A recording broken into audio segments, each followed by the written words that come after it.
So, university rankings, does it really matter? Let's talk about it.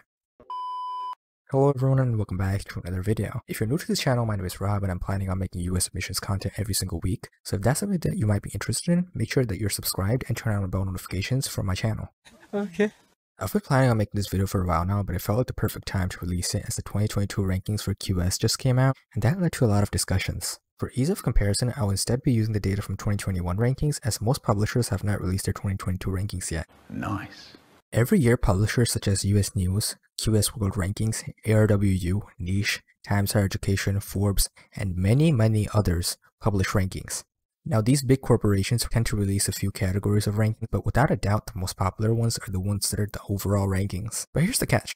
The second that someone takes a look at these rankings, something becomes very apparent. It's quite noticeable that there's very little correlation between the ranking sites in terms of the comparative skill over a university ranks. What? Now, I know that sounds very confusing, but just hear me out for a second, okay? Okay. So let's take these three rankings, so QS, Times Higher Education, and ARWU, and see where they rank one single university. Let's begin with Georgia Tech, for example. It ranks 38 on Times Higher Education, 80 on QS, and only 101 on ARWU. Damn! The reason that I use the word only here is that's a 63 rank difference, even though all three of these publications rank universities in the whole world. This time, let's take an example from UK. So, the London School of Economics and Political Sciences ranks 27th on Times Higher Education, 49 on QS, and a whopping 151 on ARWU. Oh my god! Wow! Making it a 102 rank gap. And this has to lead people to wonder, is it a top 30 university, is it a top 50 university, or is it a top 200 university? Does this comparatively lower scale on ARWU suggest that it's not as elite or prestigious? Well, of course not. And because of that, here are 5 things that make rankings unreliable and inaccurate. Number 1.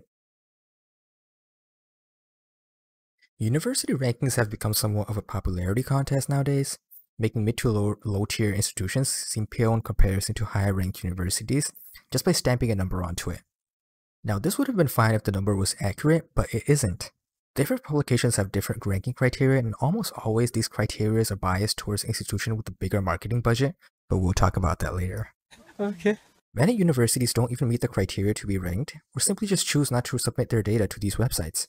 You also have to keep in mind that these are overall rankings, meaning the reason that it ranks higher, so for example the engineering program, may simply not even apply to you because you are, for example, an accounting major. Here's what you need to understand. A college doesn't have to be great at 100 different things, it just has to be good at the things that you need or seek for your educational experience. Nice. So for this reason, the institution that is right fit for you might not necessarily be in the top 100 or 500 rankings, and in fact might not even be in those rankings because you simply can't rank an overall experience of studying at an institution and who it's suited for. Number 2. The difference between the quality of education is not as drastic as the numbers might make it seem. So for example, a top 10 university is not going to give you 2 times better the education that a top 20 university is able to give you. And likewise, a top 10 university won't be 10 times as better than a top 100 institution, for example. Accept that.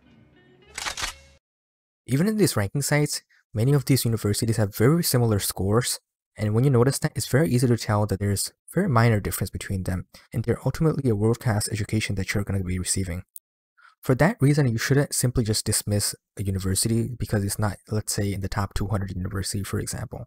And trust me, you'll be just fine in a university that's not in the top 200 or 500, trust me. Number 3. The career situation.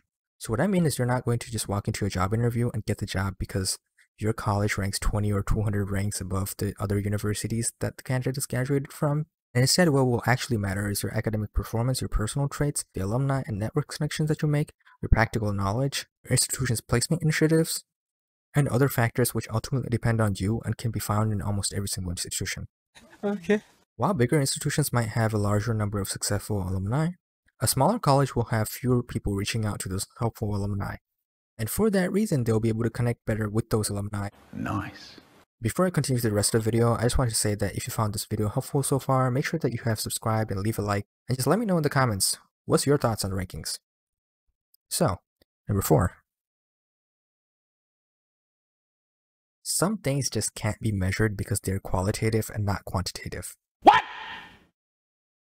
Your college experience is not just about what you study and how you study. It's a lot more that isn't considered when these rankings are made. When deciding where to apply or commit to a university, you should be considering the following. So the first thing is, besides the grades, what will you be actually learning at that university? How are the professors and the course instructors over there that will actually be teaching you? Is it going to be a financially feasible option for you and your family? How's the campus diversity, the campus vibe, the available food? As a matter of fact, you might even consider the location that it's in and many, many other things that simply just can't be factored into these rankings. Accept that. Number 5. Ask yourself this. Do you want a degree with just prestige, where you might not actually enjoy the environment? Or do you want an education that will help you develop based on what you need? A university might be great for social sciences, but only okay for business studies. Their teaching might be great, but their lack of practical learning might not be suited for you. So think about the resources and environment that you really want to be in, and don't be blinded by rankings. Before you head off, just know that the ranking criteria is very different from every single publication. The criteria typically include things such as academic reputation, research, graduate employment, and the number of international students and faculty, and much more. US News favors universities that give more financial aid for their students and have more faculty resources. At the same time, they care a lot about graduation rates. Whereas QS and Times Higher Education focus more on international environment of the universities. Okay. On the other hand, ARWU is especially notorious for ranking based on citations per paper, published research papers, and research funding. Wait a minute! Who are you? Don't get me wrong, rankings can definitely be a very useful resource. You just need to know that what data is used to make these rankings and how it's actually relevant to you as a student. If you want a video breaking down what each publication uses to rank universities and how to use that data to make your decision, let me know in the comments below. Okay. I'm planning on making a video on why I chose Case Western Reserve University compared to higher ranked universities, for example. And alongside that, I also plan on making a video on how to find the college that is right fit for you and kind of just beside the rankings, the things that actually matter. Nice. Once again, if you're interested in learning more about the US admissions process and the tools that you need to power through it, make sure that you have subscribed and turn on push notifications because I plan on making some pretty useful videos, I think. And that's all for today. See you next video. Peace out.